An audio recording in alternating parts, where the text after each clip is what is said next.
Assalamualaikum warahmatullahi wabarakatuh. Selamat pagi anak-anakku semua kelas 7F, 7G, dan 7H yang berbahagia. Pada hari ini Senin 14 September 2020 untuk mata pelajaran Bahasa Indonesia diselenggarakan secara daring atau online. Maka dari itu anak-anakku semuanya dimohon untuk menyimak apa yang disampaikan oleh Bapak mengenai bab 2 cerita fantasi. Pada pertemuan yang lalu kita sudah belajar bersama-sama mengenai teks deskripsi, di mana teks deskripsi ini adalah teks yang terdiri dari beberapa data-data nyata atau real. Nah, kebalikan dari cerita deskripsi, cerita fantasi ini nanti kita membahas teks imajinatif, di mana teks ini hanya karangan semata dari penulis.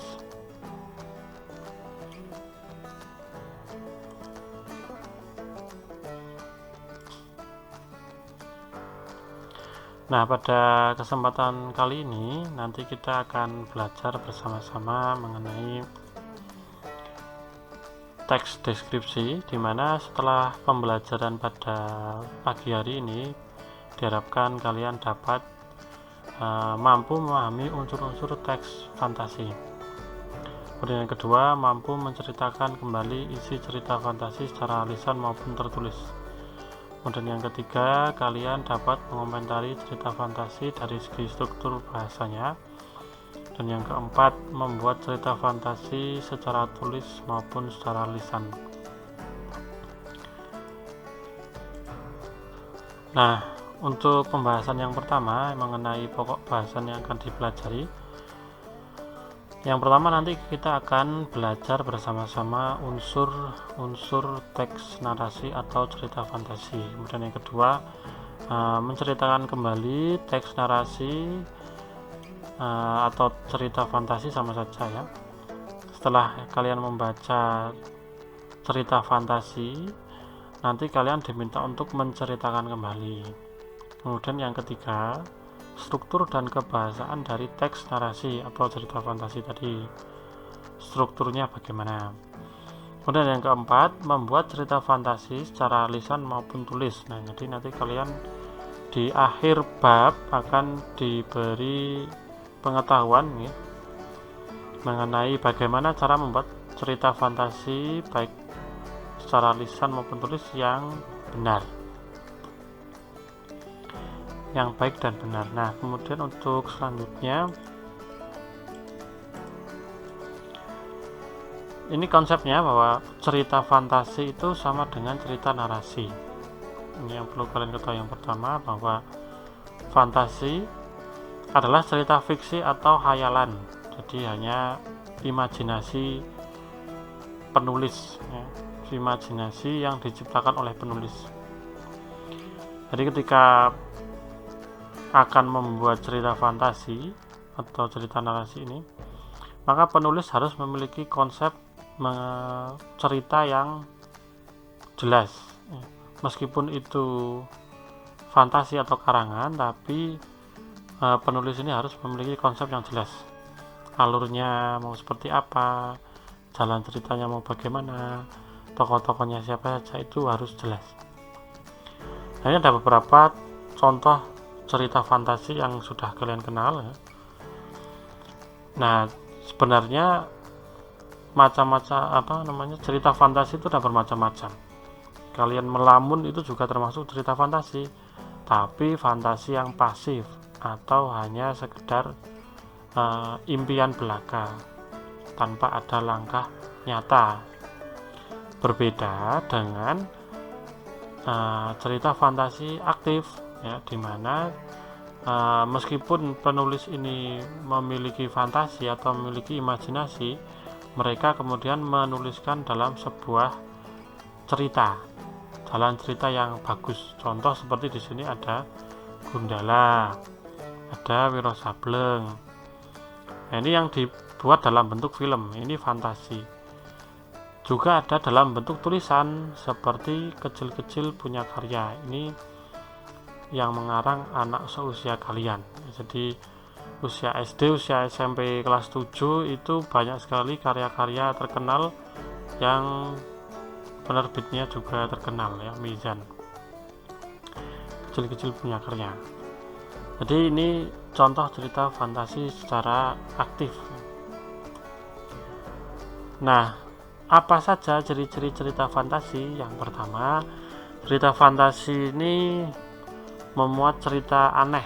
Jadi ceritanya itu mesti aneh, tidak hayal ya, karena hayal ya, tidak nyata karena hayal, makanya cerita itu aneh, hayalan. Sumber karangannya diperoleh dari imajinasi penulis. Tokoh biasanya memiliki kesaktian atau supranatural ya, atau memiliki kekuatan yang tidak wajar ya, misalkan seperti Gundala itu memiliki kekuatan petir ya, atau memiliki kekuatan supranatural seperti yang diberikan oleh gurunya Wiro Sableng misalkan. Nah, itu merupakan salah satu ciri-ciri cerita fantasi. Kemudian dari bahasa yang digunakan pun ini berbeda dengan teks deskripsi. Kalau teks deskripsi itu dulu bahasa yang digunakan itu resmi dan kaku karena menggambarkan sesuai dengan keadaan nyata. Kalau cerita fantasi ini bahasa yang digunakan santai dan tidak baku.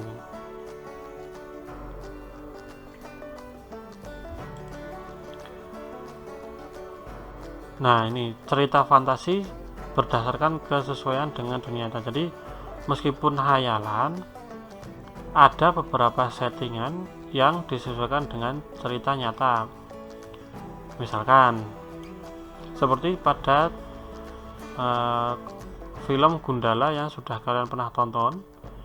Nah, itu ceritanya lokasinya nyata, artinya di Jakarta misalkan.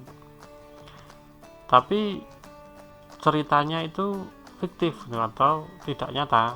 Meskipun tempatnya nyata, tapi ceritanya tidak nyata.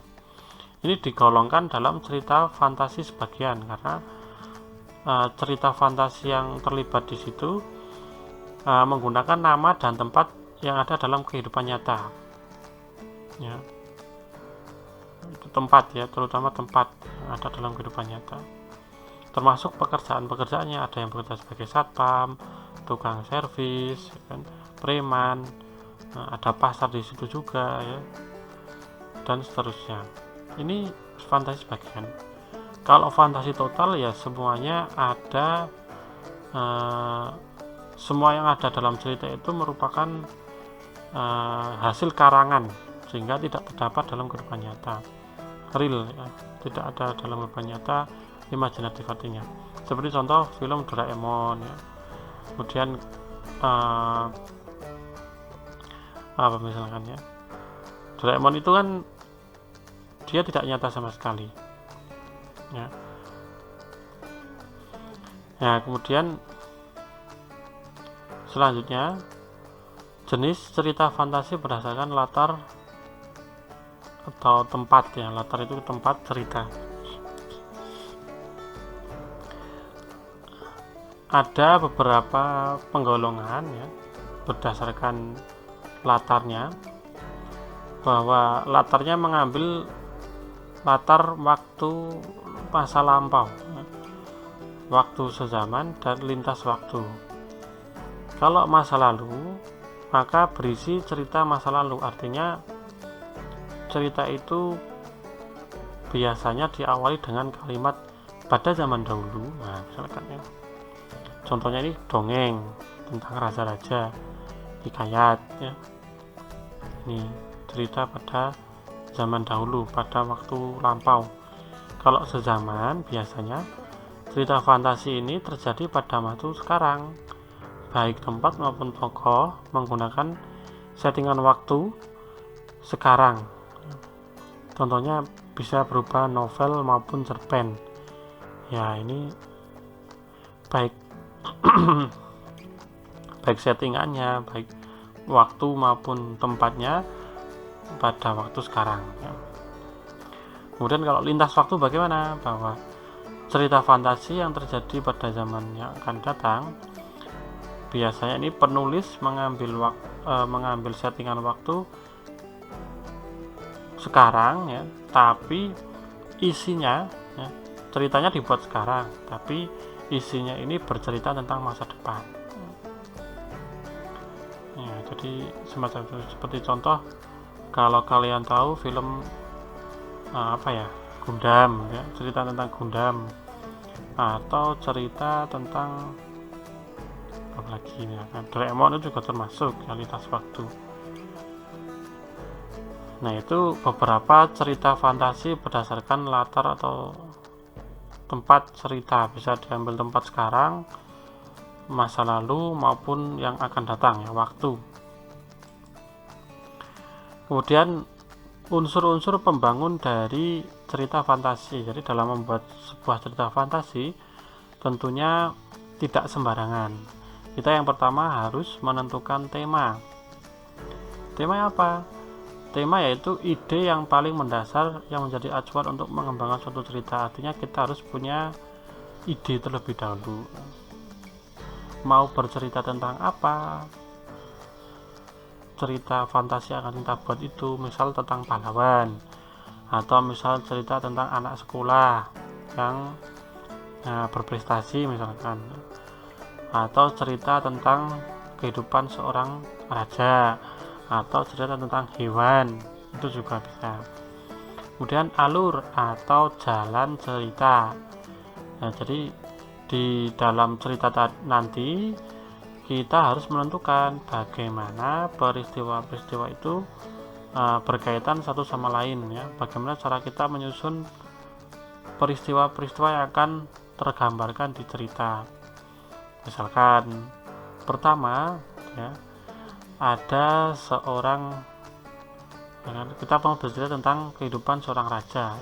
Misalkan pertama ada seorang raja yang belum memiliki keturunan misalkan. Kemudian dia menemui ya, seorang guru misalkan, seorang guru untuk bersama-sama mencari jalan keluarnya misalkan. Itu kemudian seiring berjalannya waktu, maka sang raja tersebut berkelana mencari obat misalkan dengan guru tersebut, dan bersama-sama saling bercerita, saling tukar pikiran satu sama lain, kemudian menemukan sebuah obat di desa tertentu atau di hutan atau bagaimana. Kemudian obat itu diberikan oleh istrinya, kemudian sang permaisuri memiliki putra, dan kemudian sampai dewasa putra itu menjadi putra yang baik budinya, terus dan sebagainya. Itu harus memiliki jalan alur cerita yang berkaitan satu sama lain, artinya saling sambung. Pertama bagaimana, kedua bagaimana, ketiga bagaimana, itu semuanya harus sambung. Nah, kemudian yang ketiga, tokoh dan penokohan. Nah, artinya kita harus menentukan tokohnya siapa saja. Di situ ada guru, ada permaisuri, ada raja, ada anak raja, termasuk penokohannya, bagaimana karakter dari raja, bagaimana karakternya, sifat atau karakter ya dari gurunya, bagaimana sifat karakter dari permaisuri, anaknya, dan sebagainya. Itu harus ditentukan. Kemudian latar di sini diambil waktu, tempatnya, serta suasana yang menjadi latar belakang cerita. Jadi kita harus menentukan di mana tempatnya, pada saat kapan waktunya ya. Kita suasananya apakah mencekam atau sedih ya kan, atau gembira, itu juga harus ditentukan di situ. Kemudian sudut pandang, itu posisi pengarang dalam membawakan suatu cerita. Artinya pengarang apakah masuk di situ sebagai rajanya, atau sebagai gurunya, atau sebagai apanya gitu, atau dia hanya menceritakan tokoh-tokohnya. Mengenai sudut pandang ini nanti kita akan bahas pada pertemuan yang akan datang ya, karena sudut pandang ini banyak sekali macam-macamnya. Tapi pada intinya bahwa sudut pandang itu bagaimana penulis atau pencerita ini memposisikan dirinya dalam cerita, apakah sebagai pelaku di situ atau hanya menggambarkan tokoh-tokoh yang terdapat dalam cerita tersebut. Kemudian yang keenam adalah amanat. Apa pesan yang akan disampaikan oleh pengarang dalam sebuah cerita tersebut atau dalam penokohannya. Jadi meskipun kita membuat cerita fantasi atau hayalan, harus mengandung pesan atau amanat yang akan disampaikan. Misalkan tentang superhero tadi, maka kita pesan yang bisa kita ambil adalah kita bisa saling tolong menolong. Misalkan kita harus menolong orang yang membutuhkan, membela kebenaran. Nah, ini harus ada amanat yang ingin disampaikan. Jangan sampai cerita yang akan kita buat nanti hanya berisi cerita kosong tanpa amanat. Nanti cerita kita tidak termasuk cerita yang bagus. Nah, oke, untuk pertemuan hari ini mungkin cukup sampai di sini. Jangan lupa untuk pekan depan tanggal 21 September 2020 akan diadakan pilihan harian 1 secara online juga atau daring melalui Google Form. Nanti soalnya tentang teks deskripsi, silahkan nanti kalian belajar karena nanti ada 25 soal pilihan ganda di situ ya. Nah, nanti kalau kalian mengalami kendala bisa datang ke madrasah di jam-jam dinas, artinya jam 7 sampai dengan jam setengah 1 ya.